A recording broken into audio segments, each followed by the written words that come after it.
The need to rebalance our relationship is even more urgent in today's context of the global rise of tariffs. As two of the world's largest economies, the European Union and China share a responsibility to uphold and reform the global trading system so we can keep it open, fair, and grounded on rules. This responsibility also extends to upholding international norms, rules, and institutions.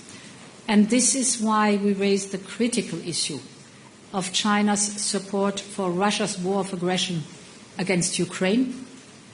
This has a direct and dangerous impact on Europe's security.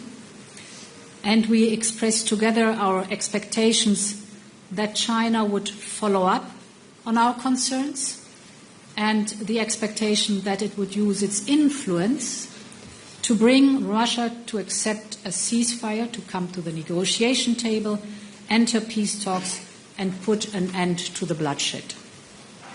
How China continues to interact with Putin's war will be a determining factor for our relations going forward. Finally, we discussed climate change. Our joint statement on climate and the environment is a big step forward. We both see the opportunities to work closer together in sectors such as emission trading, just introduced here in China, carbon capture and storage, the circular economy, and our cooperation can set a global benchmark.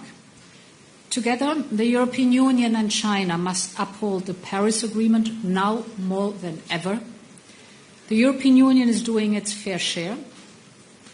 China's climate ambition matters immensely.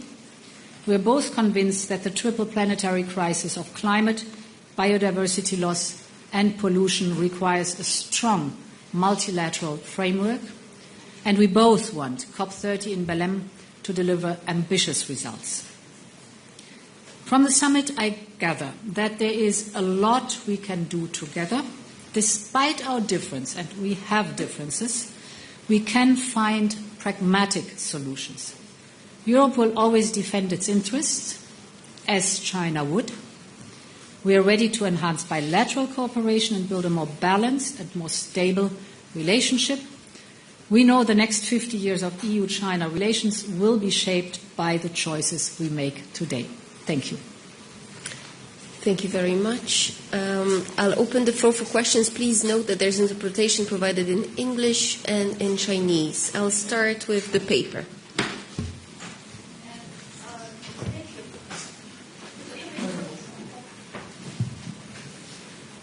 Thank you. Good evening, President. Question from the paper. And we all know that there are many differences between China and the EU. We have different social system, different culture and history, and also we have some different views on some bilateral and international issues. So my question is, as we mark our 50th anniversary, how can we keep this divergence from our cooperation and communication in the future? Thank you. Well, by dialogue.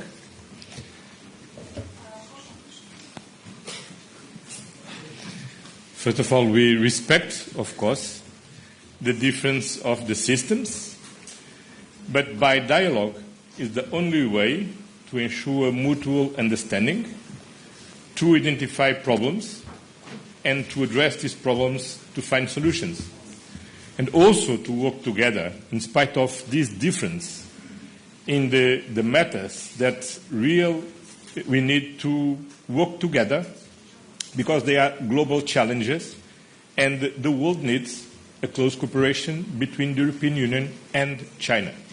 And that's the reason because we are here. We have been here doing this along of this day, working with President Xi, working with Prime Minister Li, and now I think we have a clear work to develop together. Yeah, indeed. This is a relationship that is as important as it is complex, without any question, and therefore openness, frankness, mutual understanding, so listening to each other must be the foundation of our discourse, our dialogue. And I think the summit delivered exactly on that one. We have very frankly and openly raised our concerns, very clearly, very direct. You know, the trade and investment and geopolitical issues that we mentioned.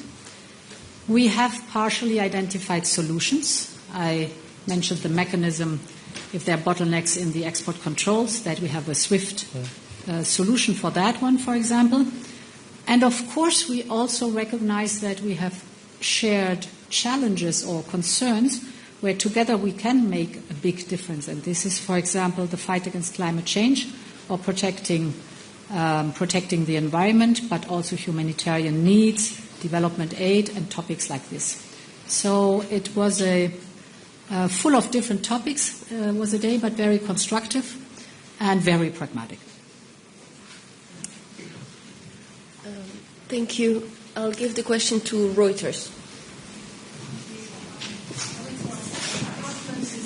Microphone, please.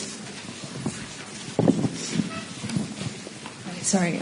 How close is the EU to a trade deal with the US, and what are the key sticking points, and what concessions is the EU willing to offer President Trump?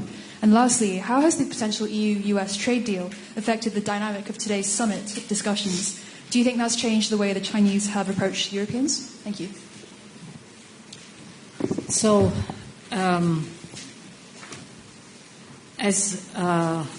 during all these weeks, our primary focus is on achieving a negotiated solution. We want a negotiated solution. We have at the moment very intense technical and political contacts and discussions that are ongoing. But we are very clear, since weeks also, why we want a negotiated solution. All other instruments are on the table and remain on the table till we have a satisfactory result.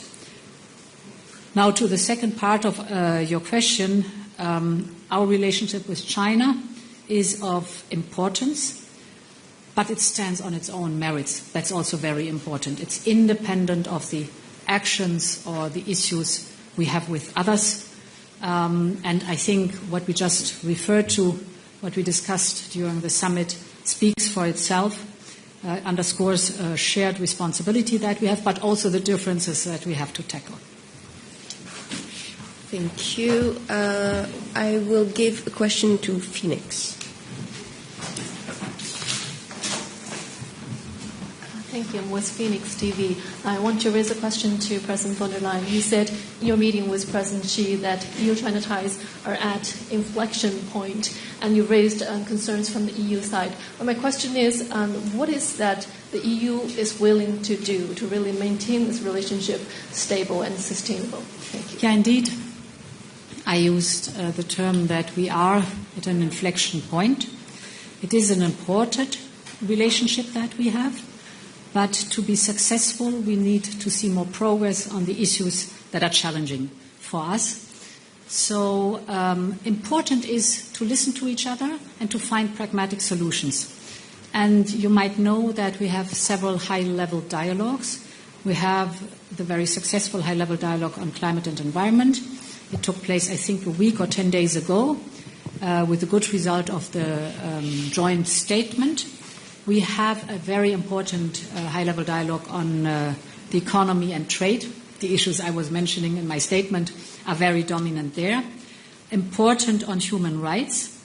And we launched today, as I said, the new export supply mechanism that looks at export controls and makes sure that there are no bottlenecks, no slowing down the process of delivering critical raw materials that are under the export controls to the companies that need it. So very pragmatic, but it's important to listen to each other because then you can often dissolve prejudices.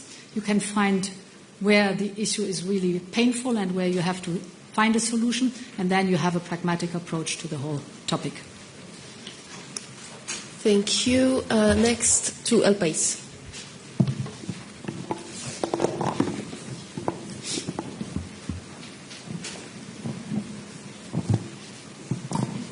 Thank you for the opportunity. I would like to know on Ukraine, the topic of Ukraine. So, I mean, we come from some tough weeks in this respect, with reports published on Wang Yi expressing in his visit to the EU this idea of